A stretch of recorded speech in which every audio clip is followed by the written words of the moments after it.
donner pour bâtir ce beau pays, le Congo de nos aïeux, qui nous ont dit la parole africaine.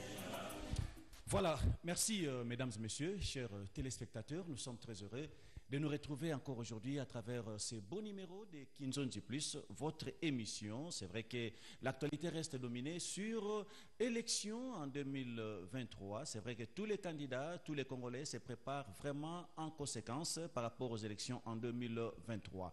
Je pense que les dimanches passés, nous avons eu quand même l'occasion de parler plus sur les enjeux politiques, surtout par rapport aux produits alimentaires. Nous avons pu remarquer que partout ici à Kinshasa, tout a augmenté, même le sac de ciment, tout a augmenté, pour ne pas parler de tout ce que nos mamans sont en train de vendre dans le marché. Je pense qu'aujourd'hui, on va essayer un peu de parler par rapport à certaines réalités de Kinshasa. C'est vrai qu'ici à Kinshasa, il y a beaucoup de choses qui se passent, qui fait en sorte qu'il y ait un peu de doute par rapport aux élections en 2023. C'est vrai qu'on va vous aider un peu à avoir quelques éclaircissements par rapport à l'Alliance pour la bonne gouvernance que dirige l'autorité morale, l'honorable Jonathan Bialoussou-Kawata, qui est en déplacement. Il est présentement à Kenge, plus précisément du côté de Kwango. Et je pense très très bientôt là, il sera de retour ici à Kinshasa. Laissez-moi le temps de vous informer que si possible, le dimanche qui vient, je vais recevoir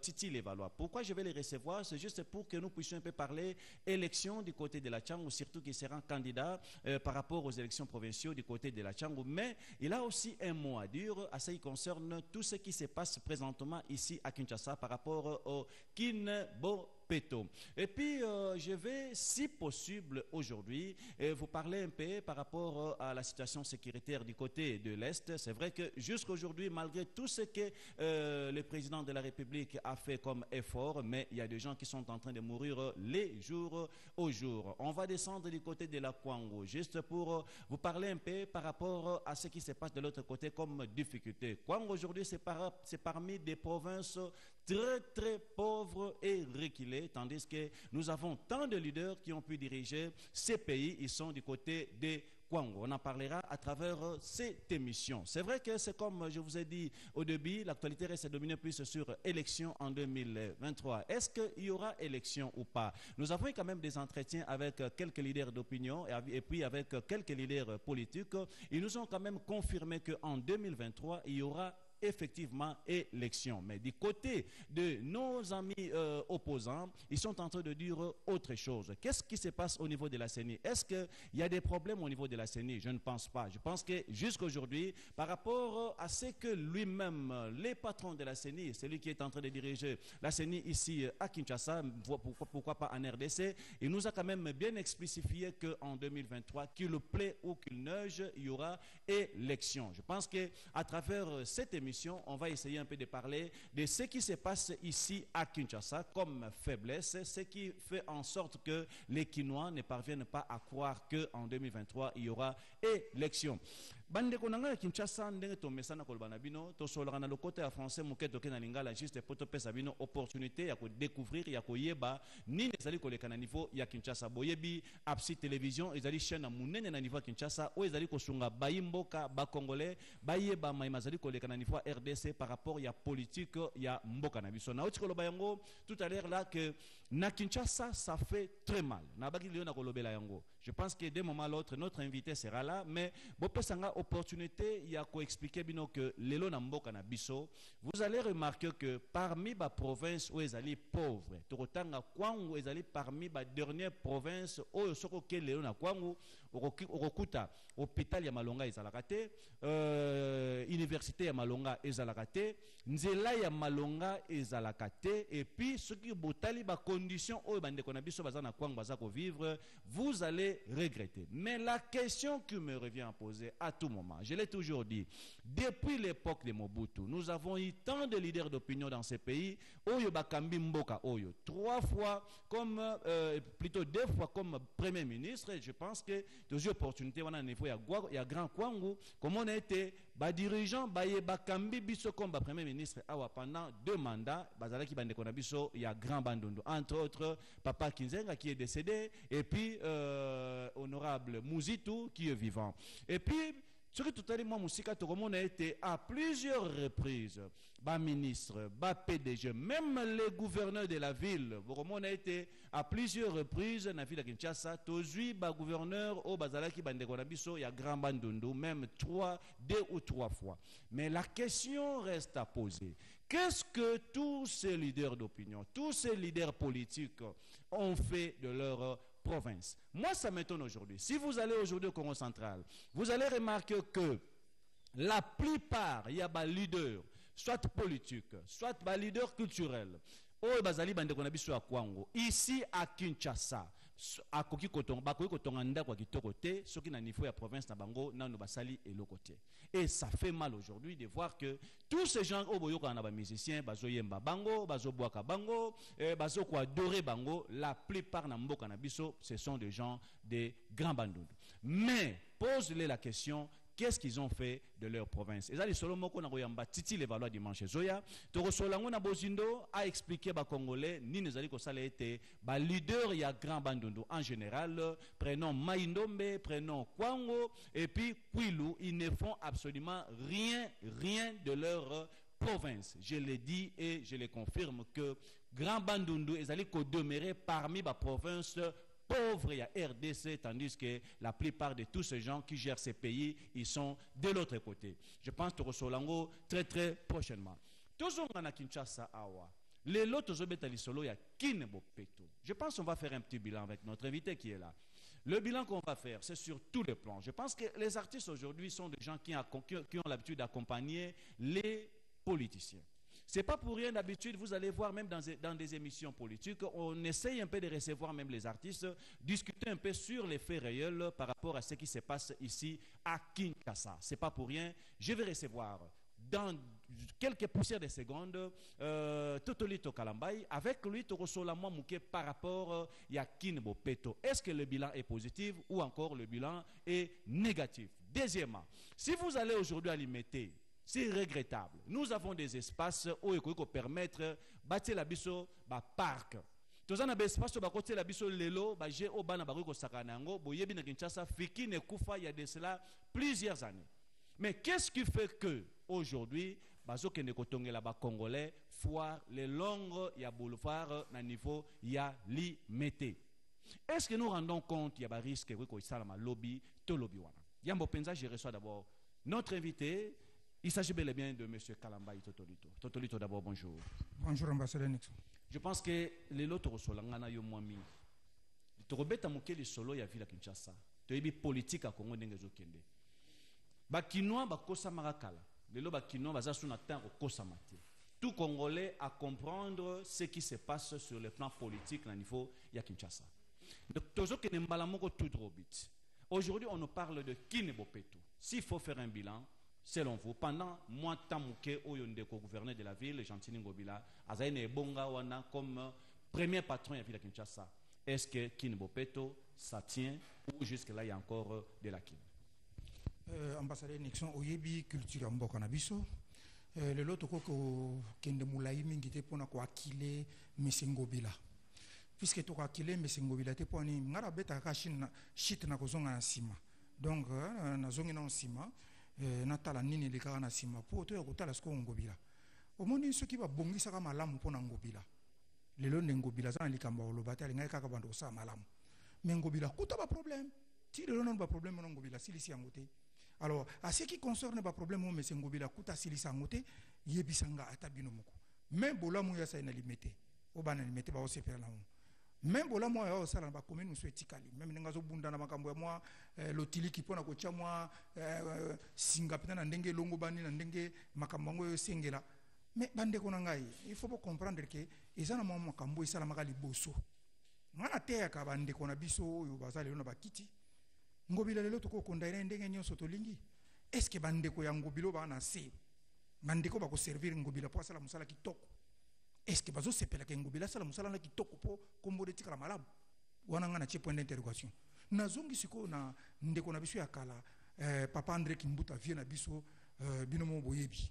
Est-ce que ya André Kimbuta misolo batinda kapo asa na misala ya Kinshasa azwa na éviter peut-être bino batu botala kana gestion kuna na nzungu bisika compte ezalaka lokwa to na IGF tant musumu ko mususu IGF akoyebisa biso soki kimbuta zwa kambongo wana to azwa te pona kubongisa Villa Kinshasa lelo est-ce que Villa Kinshasa nde tozo solula Villa Kinshasa zana mituka boni oyo koko sala misala ya salubrité na compte ya ville ya Kinshasa to yebite est-ce que fongo bila somba ou bien ngobila fallait akuta babiloko wana ezala na kombo ya Villa Kinshasa. Donc tozana makambo ebele lelo bozo condamner kaka ngobila ngobila asali boyete ngobila azongisi boyete ngobila akuta kanini il faut bandeko to comprendre ka ba mambo ozomona avant o loba likambu yebana no likambu nini ozolingo banda ko loba ozomona ngobila kuta ba donc nazo bandela sumbala mi bale ngobila kuta ba sérieux problème eza lokola na ko zonga mo muke côté ya papa na ngai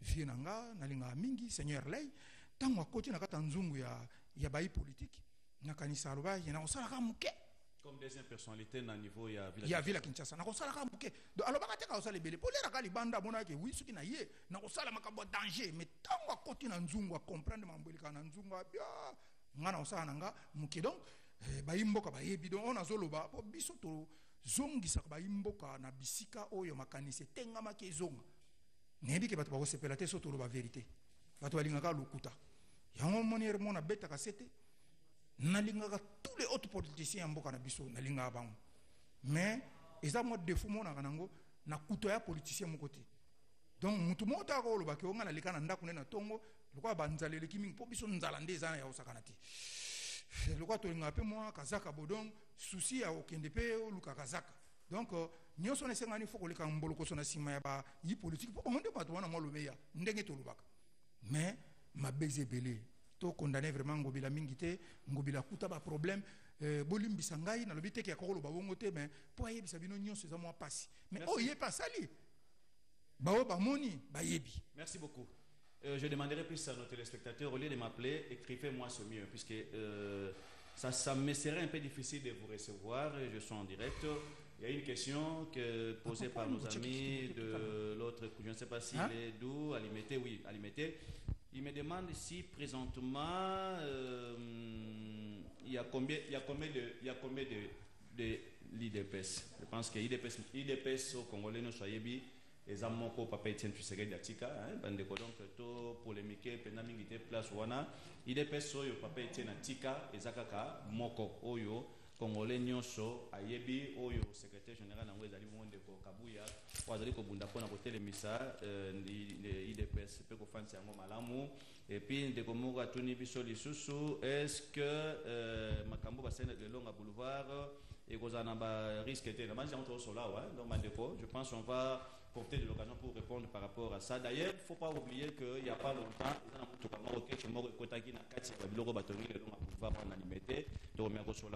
si possible. C'est trop important. Mais tout ce qu'on est est-ce que vous avez danger avec le temps? Bon, ou bien et ça la manque pour un manque d'espace ou bien espace à la quitter en bâtir quelque chose. Bayi mboka boli misanga mo muke boyebi kaka to bunda ko to komana ba plateau boye to yaka ba plateau boye etaka alembete mai ezalité makambo ebele ezalité bozo bunda pona to koma na plateau babiloko yo to sala mo bo mona tozo bongsa na balabala ezaka pona ko sala pe fierté ya mboka ndenge pe ba mboka mususu ezali mais pona esika tozange esika te tozana foire internationale ezali na Lemba foire wana baimboka nde mutu bazwa nyonso ezaka na kata foire bakena na banda kuna bango na ba raison moko politique toujours tozonga na politique OK alors tango bazwi babiloko na bakena ngo esengaki bandeko bayaki régime elekaki peut-être bakoka ko zuluka ndenge basala po bazongisa eloko na poto zana ba chinois na kati ya mboka na biso mais mobunyo so eleki pendant je ne sais pas ce qui bon to baka banda mais c'est Mobutu na l'an 2000 pardon na 1900 c'était 91 92 babilo mo ndengo na 93 oyo makamone sala makardo bandeko nyoso balikaka na sima bakoka osala ngote to kanisa tant Mobutu okende peut-être ceux qui régime asiki bako sala ngo basala ka pété defe muzaki tuzongi na ancien président Joseph Kabila yepeta ngwaye yepe na ba projet mo yepe fikini wana salama ezate lelo toza na ndeko na biso ya fachi beton ya fait chibeton ayebi fikinwana asakala nango ayebi en malamu. Donc s'il y a moyen à projet que pas besoin quelque chose pour ça on ba osalango. Mais makamuni sonde to ba kaka boyebi problème en finance na bande ko na biso pe bana mboka na biso so ba pesi yo $10,000 yo katina no 3,000 ou que pesa 7,000 pour musala sala malamu te. Système congolais. Mais bande ko longo l'esprit wana ko bo sunga bande ko na bino te. Ministre va payer $25,000, atteindre 20,000, bino pe bokati 5,000, bokiti na c'est 15,000, limbi sanga projet batinde ke simbande. Ya moni ba goudron so bazo tira biso partout. Et ça la 2 ans et longue. Po batinde ki mbongo temps bakati basali kamu lo mo kaka prouver on a ke basalaki. Après 3-4 ans tozongela sous place on. Donc tout ça moment mbebele bon bolimbi sangai na senga mingi na service à sécurité bande ko nyoso sécurité oya mboka na biso bo batela biso po biso toza pona bino pe boza pona biso to ko déborder te meto loba kaka o iso sala le seul pays d'Afrique oya ya makasi lo ko ndetro ba RDC lo ko makasi o ezaki ba iba ba million kaka na Congo oyo ko tant de millions kei eleki na ngopeka ndingo tant de millions kei eleki na ko ndingo. Mais cette fois-ci ndé tout monde quand même que bande ko mususu ya ba millions so ka sali mois 3 mois après 4 mois abimina ye somo na ba makamongo. OK. Bino batu okenda boloba boloba. Biso pe toloba monde boloba kan. Bino batu okenda boloba. Toloba na biso. Mais na za influente na za ya droite na lingi tozonga na no mwa mukesima. Je pense que nous sommes là juste pour éclairer quand même l'opinion. Ba congolais ba kinois ba zolanda biso bazana besoin koyeba. Moi mingi écrivez-nous s'il vous plaît. Donc vous écrivez au lieu de m'appeler, c'est mieux de m'écrire, c'est mieux. Alors bandeko mingi lelo bana besoin ba yeba. Na lisolo ya kini bopeto. C'est comme si tozo senti comme si kini bopeto ezaka na limité. Ndire to betaka lisolo ya limité bopeto puisque ko bongisa yango mwa makambo ebele zo salema minka bakota limité. Bandeko na biso pe bazwa mina kimbantseke bazoko mituna même question. Kini bopeto ezaka ka limité. Bandeko bazali na ntsele bazoko mituna pe mutuna kaka moko wana. Kini bopeto ezali kaka limité. Qu'est-ce qui fait que tout est focalisé seulement à limité? Pour ezali commune présidentielle? Non. Limité ezali dans notre première commune où ezali commune industrielle. Ça c'est un. 2. Te bandeko na sali mo mabunga me yali bunga te. Donc limité ezali donc commune ezalaki ba société ya mboka tonda kande kuna. Ezalaka. Etonda kande kuna na lobi malamu. Oui. Etonda kande kuna. Abongo lelo lero ba bomi ba société yango. Bande na biso ba résidentielle. Ba bisika moko te commune présidentielle te. Non, j'ai dit commune résidentielle. Voilà, et comme bisika ya evandelu. Donc ba ko vanda nde kuna. Ba chebe église na bango bisika lo sambo. Comme ba place ya minene ya ba église ya lo sambo ba so sambela kuna do makamwa misala ya maboko ndenge ezalaki.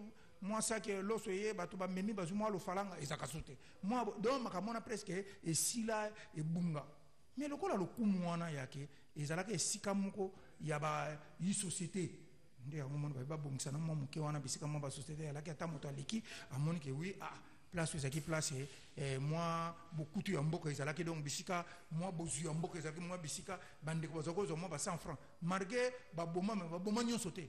So ba lobi ba boma ba société ta misa to ta mine na limité ezali boyebi bande ko na biso ba yitombola ba koma kuna ba maboke ya ballon ba sombela kande kuna 8e 9e bongo na bongo kuna na limité ndo moni ba bongisi mwanda munde bazoke na nango malembe donc ba lobi te ke ba bongisi ka limité suka na suka te ba bongisa ndambo moi bisika musu ese bongi mususu nanu pe ba salite mais et lobi te ke ba kosala ba commune musu te makambo tozonga likambo financement te bandeko tango ko financer moi le meilleur par exemple na bi ezabongo. Donc là il faut comprendre, on va dire que mbongo ezali te to mbongo ezamuke ezabongo bon akoko le balelo par exemple balobi moi di makuta yango mais c'est beaucoup mais c'est par exemple ya commune ya Kimbantseke zo moi le meilleur pour ranger moi bongo na bongo komona mais c'est commune ya Kimbantseke lera zo moi le meilleur wana ulia sala makambo mokonza lobaki yi asali pe o ya ye na boyebi na ye.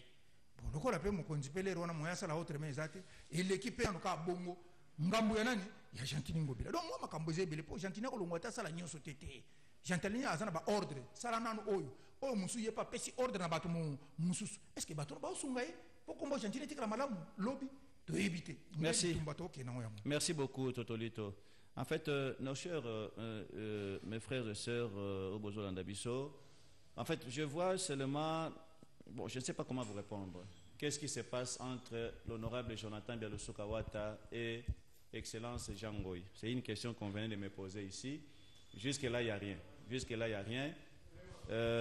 Positionnement, il y a Excellence Jean Ngoy par rapport à la Constitution, par rapport à la loi. Excellence Jean Ngoy, jusqu'à aujourd'hui, il est au sein de l'ABG, l'Alliance pour la bonne gouvernance. Donc, il y a une gauche-droite, on ne peut pas polémiquer sur ça. Quand est-ce que Moutakoy, on a parti politique, et Zali Soki a sali lettre naye ya démission à côté on a parti Songolo Pakala Oya Zalaki à ce moment-là azana lotomo ya kolongwa rosé là-bas répondre yé c'est madango à longwe ça c'est d'une manière officielle mais ce qui n'a nous un politicien qui est un grand cadre à côté sina nos lettres ya demande ya démission na yété na parti Oya Zalaki kolobate que à longwe na parti wana donc jusque là à ce que moi je sache.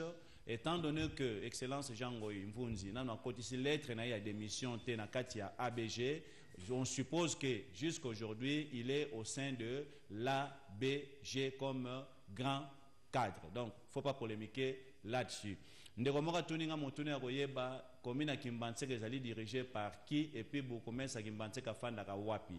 Bokomesa Kimbanse kombo na ye monsieur Jano Kano sauf que atikala ko fanda ta mukolo moko te alota peta mukolo moko te ko fanda na ki mba nteke. Alors totolito tozo kenye na maponami vi o ba congolais bazo vivre le na nifa Kinshasa oyebi yo moko na Kinshasa biloko mati mamweze ebele ko loba na nifa Kinshasa awa est-ce que ko permettre biso to kenye malamu na maponami eloko ngana ko kolobeza que maponami et que ça la makara ndenge lolenge maponami ça la makara utokala po na ebité na République démocratique du Congo ce qui maponami ko ça la makara ya ke bakitsaki biloko talo na mboka na biso banda biso to botami to koli ah to banda kana voter vert on dirait maman ça m'arrêter tozo solo la biso to banda kana voter vert ya Messi Mobutu nde côté biso to yebi makambo wana to mona kam kolo moko bakitse eloko moko te po ba congolais botika makambo lokuta botika kokosaka bato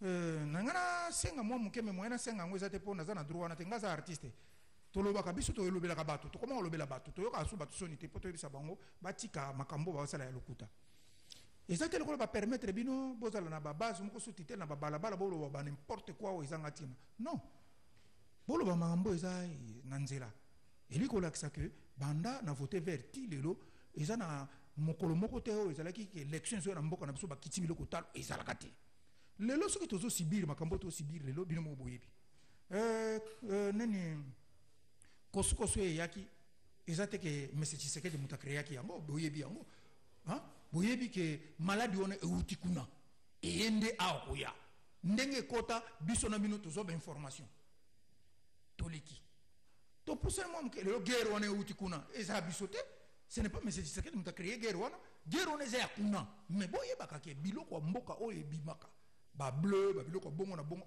tozaka na izina ta moko te nde basalaka biloko na kuna mais kote pe basalaka biloko onde mabe koti bango babongisaka makambo na bango ndenge moko na biso te yango na bomona lelo peut-être ndenge bongo na bongo lipa ekiti ezaka 500 mo munene ekiti mo muke eza bongo po ba biloko wana eutaka kuna biso nde tosombaka pe bi bande kwa mike bazui po basala mo misala donc bomona ngo somonte ke zate lokola par exemple le président de la République a créé loko moko na gouvernement na epo donc ba nuire peuple congolais eza bototi ka biloko wana bande ko na biso bino mo boyebi bato ko créer ka biloko wana ba biloba lo bano bolobaka botika biso to ba artiste musana na biso ko tosa ba konza mboka ko tosa ba institution mboka pe mboka na biso kende liboso tolingaka élection lelo élection yango yo to sali 2 fois élection na ba condition nyonso to sala ki kombo na élection lelo tozo kende non 3e ou 4e 3e 4e élection yango tozo kende donc tozo kende élection tozo bunda malembe soki nzamba ko sunga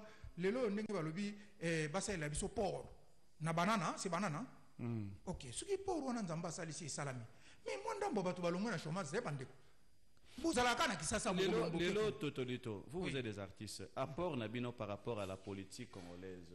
Est-ce que Toro Bareza est un peu positif? Vous faites quelque chose pour les politiciens ou pas? Et deuxièmement, ce qui s'est passé, vous voyez, entre Weranson, celui qui fut notre confrère à l'époque, je parle des Zagari Barabaswe, par rapport au festival de Trossam à niveau à Dubaï. Il y a même de ceux-là qui ont même dit qu'on a politisé la musique. Bientôt là, tout le monde a fait le média aux candidats dans l'élection il y a 2023, si possible. Alors, apport Nabino en tant que des artistes, qu'est-ce que vous êtes en train de faire par rapport à... Je m'excuse, bande la place à faire le média aux candidats. C'est fort possible à la candidat. J'ai dit c'est fort candidat possible. Nini, puisque ma candidature est dans un milieu mi-sat. Candidat provincial, il y a député, candidat national et puis candidat. Qui cause la candidat à la députation nationale? Ok, ça va. Si possible. Merci beaucoup. Ok, bon, on a bandé dans Kubandana, on a dit qu'on vient dans son embelli. Ce qui est là, qu'on fait le média. Quand même, vous candidat. Oui, on n'est pas ça fait candidat. Et puis, vous êtes candidat. Pas de problème. Pour na Werason et puis son embelli vient à Bisso. Ce qui a la candidat député national et cause la malamu mingi. Donc, c'est là, base la paix, candidat, bimapé, kota pe na kati ya benwana pour découvrir la vérité ni nizala raconter. Oui, que tous les députés, les musiciens mi balé, mokoto mi balé, baza ba députés, ba nationaux. Oui bien, ils n'ont rien apporté aussi jusqu'à aujourd'hui, depuis qu'ils sont au niveau de l'Assemblée nationale. Beta li solo. N'était sur bien. Beta non li solo. Oui, non, je pose la question. Combo, on a besoin combo. Paul Balenza. Ok, oui, non? ok. Tozagi pena Jean Goubal, magé Jean Goubal ba. Balongo la ki Jean Goubal nena epika. Bon, ça va. Problème na chez Zabo. Biso na monde artistique to ba grand nom na ba petit nom. Ça, c'est un. Deuxième problème, c'est que... ça va? Oui. Deuxième problème, c'est que... ceux qui le fait le média, par exemple, député national... Il y a un habité. Ceux qui ont la candidat, député national, échéance Zoya, et aux malam, même où ils sont sopés d'exil, aux malam. Puisque, et ça va comme vraiment, le peuple congolais va nous mécaniser. Avec le combo, il faut faire changer quelque chose. Alors, il y a des combo ce qui quelque chose a changé. C'est comme Ndenge Zagari à l'Ekaka. Suite à Zagari, pire Moutounanga, Boyebiango, Zagari a bombarde la vérité ou l'Ekaka. Vous comprenez? A pessi de Boabi, pas question à Baïde Noana. Azom Sobo, pas question à Bouy. Aloba, Oyakoa, Oloba. Pour ne pas dire qu'il y a été. Toujours solo là, toujours solo là. Kokokate c'est trop dur. Puis c'est ce qui nous tous l'équipe député c'est kokoki. Ce que tant on commis kuna. Et ça ma kambo et ça la kakuna. Yangona na linga ba peuple congolais va comprendre. Puis c'est ba peuple congolais va comprendre. Makambo. Et ça na makambo moko le kakuna. Makambo nini. Alors le lo jour nous sommes aux chance mais kako bengi sa ndeko na biso ba bengaka ndeko lezel azalaka journaliste le kola yo. Tuna eloba nini le kakuna. Yende a quoi expliquer pour biso to ebi na note pour biso to luka to ebi mais vérité on est du mangati ozomona je moko na beta kan de. Donc si je comprends bien eza moi pas si je m'excuse na beta de ko moko wa na plateau kakawa on a ngale na oza député bona bo mais yo tango za na député te oza l'aise ba bonjour na batu na bani tango comme député ozuma type na yo matisi en vitre on a ngade asina somba type eza problème te batu nyonso ba koma ba député lelo avant pe baza ba député ba ka pe na mo ba voiture na bango ti mais ay ko koma député mais tango ko député comme na ba système moko boy ozomona ba biloko ona hein ça fait mal. Alors Totolito rapidement parce qu'il est toujours courir derrière le temps de l'obino ba musicien on tout na yo question moko apport na bino ba musicien par rapport ya ba réalité politique moko na biso lelo na yebi ke o devient nga muke mais na lingi na yeba bozana ba problème ebele vous les artistes premièrement ba pesa bino 2 millions de dollars na banjo yebi yango wana zaki tango ndeko président ndeko Joseph Kabila zaki président jusqu'à aujourd'hui et ko ebetamate côté mbongo wana kenda e yeba na raté les lobby no artistes bozana ba problème ya ba droit d'auteur bozana ba problème ebele basbel na bino bozana ngo ezo fonctionner malamu te ba résultat malamu ezala raté maintenant bozoko compter na nani po alobela bino dans les jours à venir. Et puis bino moko pe quelques musiciens de lo ba kotipe na ba hémicycle wana mais baza ko apporter kaka le côté sur bozo compter na banani po ba lobela bino en tant que des artistes par rapport à problème bozana yango sur le plan politique. Et là on a bakisara et loko beti wana ezaboye na kosenga na ba artiste congolais nyonso boyi kaka piko bokanga mukaba boyebi mukaba malamu moto nyonso na koye na ye azali asala oyo amoni ke ekoporte ye un plus tolobi ke place okozwa mwa lomeya soki ebi place moko okozwa mwa lomeya leka place wana ozwa mwa lomeya po kimia ezala ntina ya tolobaloba bele eza te na kanisa nango toloba eloko mo eza très capital politique eza musique te eza théâtre te badiscipline oyo toza nango ezali eza œuvre d'art te eza te ok eza coiffure te eza nini te donc politique eza monde mosusu eza trop glissant donc so okoti na monde wana okoti na mawa mosusu alors yango wana omoni biso baartiste tosengaka kaka na bapoliticien bameka kobunda bon bapoliticien lelo nga nazokondane bango mingi mpenza te bolimbisa ngai bapeuple congolais bakuta makambo moko boyi est ce que na ntango na biso bakolongola ngo nga napozaka bakestion wana est ce que makambo bango bakuta wana oyo nga na bino toyebi te est ce que bakolongola ngo mpo bajeune politicien bakoya baya okuta ke non en tout cas masolo boye longwa totikala kaka na tout droit ya boye to bakisaka boye ndenge na rappelaki l'autre fois que mokonzi alobaki 144 territoire barange yango tala neti eloko ya 144 territoire wana ezalaki eloko esalama lelo te ezalaki eloko esalama ntango mosusu na banona quelque s'il te plaît tozala bato ezalaki eloko ya après l'an 2000 donc ba 94 biloko wana basali yango déjà situation mboka ekomi mwana se tokomi mona nde nini tokoévolue mais tala projet wana ezobanda lelo est ce que bandeko baopesa bango projet wana bakozala na motema malamu ya kosala projet wana motema moko kolela na ngai yango wana ozomona mpo bandeko baoya lobi ya bapoliticien bayi politique baya kokuta quand même ke mwa madusu mosusu ezala komwa kokanga nde nayebisaka bino biki libulu eza molai boyoki bino moko 144 territoire nanu basala eloko te mais autant de régime eseleka mais na kati ya bato wana mpe bana besoin lelo soki azonga baya kodame bakolia esu nini mpo deya bolia déjà seke bana moko babotama ye bana inikini baza patata bino mobelikaka oyo bakende bana na biso baotanga mpe lelo baza mpe koanvie baya mpe koremplace place wana me bakoremplace mo ndenge nini mpo eza na makambo moko basalasala wana eza kaka depuis basala wana donc oyo babanda mobutu toye kabila le père Joseph Kabila biloko wana ezalaka bachangeaka ngo te donc les boules les amamoules. Ok, merci Totolito, on arrive presque à la fin de cette émission. Message moko particulier à l'égard il y a tous les Congolais et tous les artistes bazolandayo et ils peuvent espérer en quoi par rapport il y a ba élection pour la 2023. Commençons par les artistes.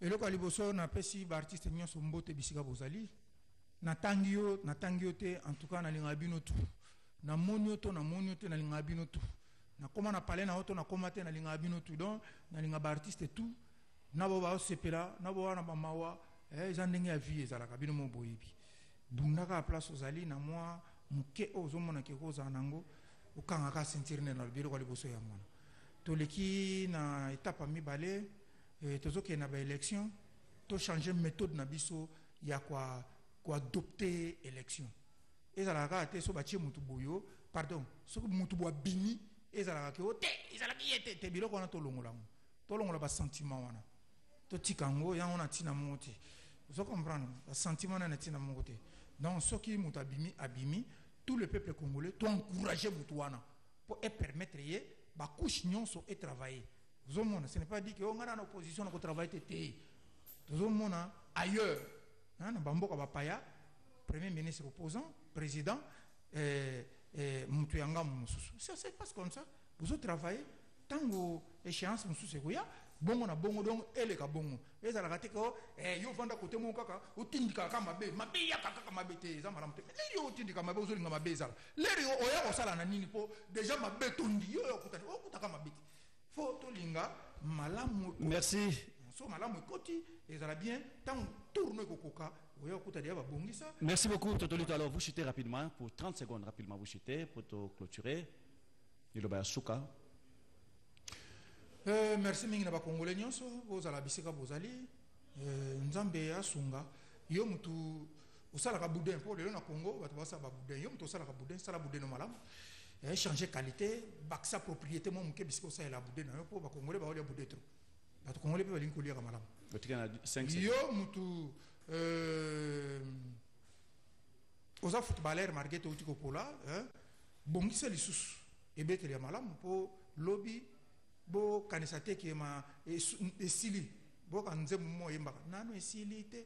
Voilà donc c'est que vous allez sur un préparatif mususu to kenda ga lisusu.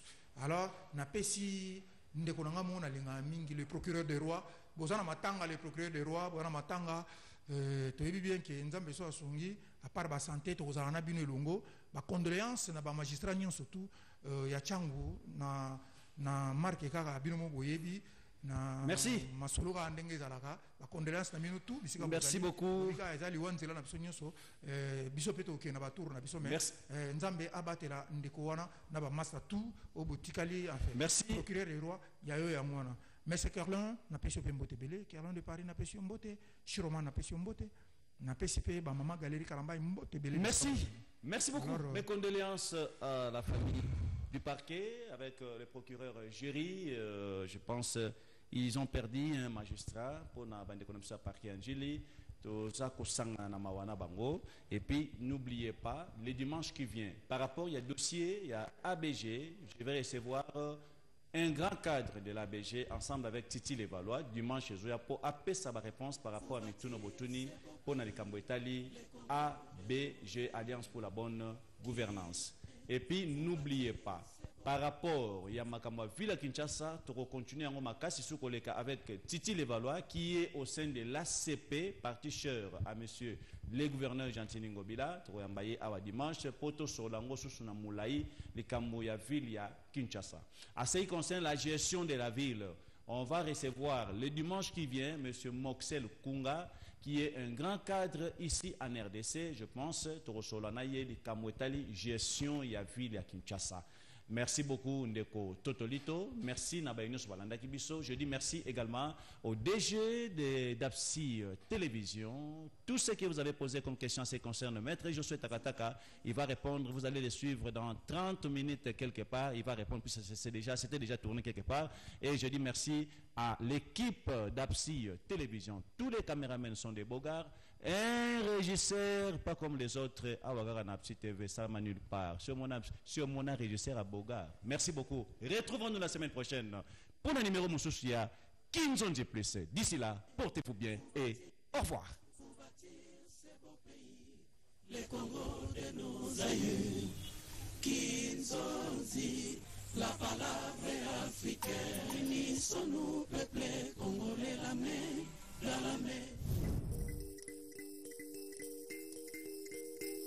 S'adapter au changement et à l'évolution de l'environnement.